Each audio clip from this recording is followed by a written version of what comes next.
Çocuklar bana haber verdi, ben geldiğim zaman birbirine girmiş. Askere sarılıyor yani bu polisler. Ben bile bir şey görmedim. Şu ana kadar, bu yaşa kadar geldim. Kenan Evren'in zamanında bu yana kadar 41 yılın muhtarım, ben böyle şey görmedim, yaşamamışım yani. Ben biraz utandım yani onların hareketi, ben utandım. Önce ben bilmiyorum yani hangi amaçtan böyle bir kavga falan oldu mu, ben onun pek bilmiyorum. Zaten önce geldiği zaman bu köyden bu arkadaşları gıcık almışlar. Onların görevi nedir? Görevi korumak içindir. Yani bu buraya geldiği zaman ne için geliyor? Amacı nedir? Yani buraya geliyor köylere saldırma yapacaksın. Hayır. Güvenlik nedir? Köy. Tabii. Şimdi bunlar kimse dinlemiyor. Hani ben zannediyorum ne hangi amacdan gelmiş, ya kız bizim köy fazla AK Parti şeye çıkıyor ya. Ya ben yani bana çekmiş bana. Ben geliyorum, ben dedim ben muhtarım. Dedi kimse biz konuşmuyoruz. Çekin buradan gidin. Sanki bizi köyden kovalıyor yani. Ben Cumhurbaşkanı'nı sesleniyorum. Cumhurbaşkanı'nı sesleniyorum. Vali Bek'ne sesleniyorum. İçişler Bakanı'nı sesleniyorum. Burada bu polisler burada kalırsan cinayet çıkacak. Bu köyden İlem ki bir cinayet olacak yani. Hani ben onu biliyorum. Ya cami bırakmıyor, biz namaza gidersen. Bu nasıl, ne biçim yani bu devlettir? Bu polisler burada kalsan, ben milletvekiliyle de şu anda konuştuk ya.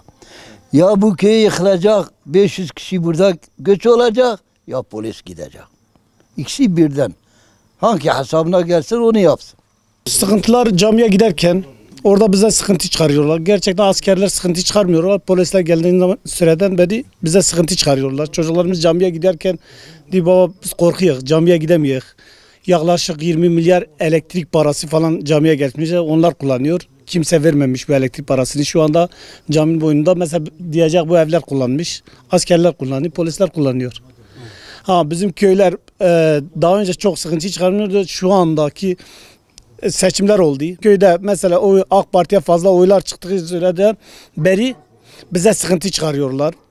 Mesela bizim köyde AK Parti'nin oyları fazla çıkıyorlar. Herhalde onların içinde FETÖ'cü olan ya mason olan var.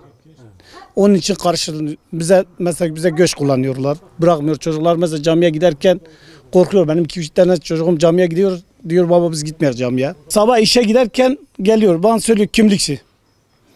Ben diyeyim ben bu köyde oturuyorum. Dün de geldim buradayım. Ben evde çıkmışım. Akşam gelirken yine soruyor. Asker orada da. Asker bizi tanıyor. Diyor askerleri boş ver. Vali yetkilerine diyorum bu polisleri burada kaldırsın. Başka bir yere versin. Kapıya yaklaşık 10 metredir. Bizim çocuklar çıkamıyor kapıda. Bizim bayan var. Çocuklar var. Genç kızlar var. Evden çıkamıyorlar. Akşama kadar kapının önündeler. Ya girişe gudeme de ya giriş ki zani. Le peşa gunci camia meyi. Gedeme, zareme, Amerika dura derbas ben, asker dura sakinen, polis dura sakinen. Em juan rahatsız dibin. Nek yani em karşı wanın diye. Em juan rahatsız dibin. Em xwazin ki vana juan rabin herinci kidini. Mesela vana insana arama vana cana solun derti. Em teyim kimliğime sormuştukin. Em deri kimliğime sormuştukin. Ya diye mesela ban gundine, vrak gundi ruduniye. Vay bir salem vera ruştiniz. Te sıkıntı kime tneyi. Em xwazin peşa serya merrabin herinci kidini. O da ukama viyavi yani. Çava bu hat bu deri nasıl geldi yerleşti? Ya viyavi bu 2 sal beri uçak ki ketxwari. Ji bela uçağı ja devra bona guam güvenliğe uçağı bigirin diye. Polis ve asker avul asker atın, davi polis jatın. Ji bona güvenliğe uçağı bigirin diye levra müdür camiyede mesela kamp kurmuş kirin. Kirin vek ez bejim mecburiyet te sakinin. Şüphe viyavi em nikarar camiye ji, em derin camiye gedeme derin dixunin nikarar bixunin ji. Ev ji mesela akraba em tevdir kimlik ajwan sormuştuk. Benim derin mala merve koy. Ev ji lüdra sıkıntı yaşamıştık. Tabi ev ji degişti ben ercari askertin ve nas nakin. Şüphe viyavi em sıkıntı yaşamıştık. Em tuhazır vana jvra rabin harin cikidini. Asker arama wan sıkıntı mesela ben pırtını yani çoğu mesela Ji dur rastı raca ki dekiş dibin me nas dikin. Mesela sıkıntı ji me dernaxın. İca polis mesela ji me sıkıntı derdikin. Ezavi işte istemez gündü ya hayvan gider ya tiş gider orada bir kit neyin nesiye. Der ber camiye jwan sıkıntı derdik. Ter camiye dibet ki tjvahar.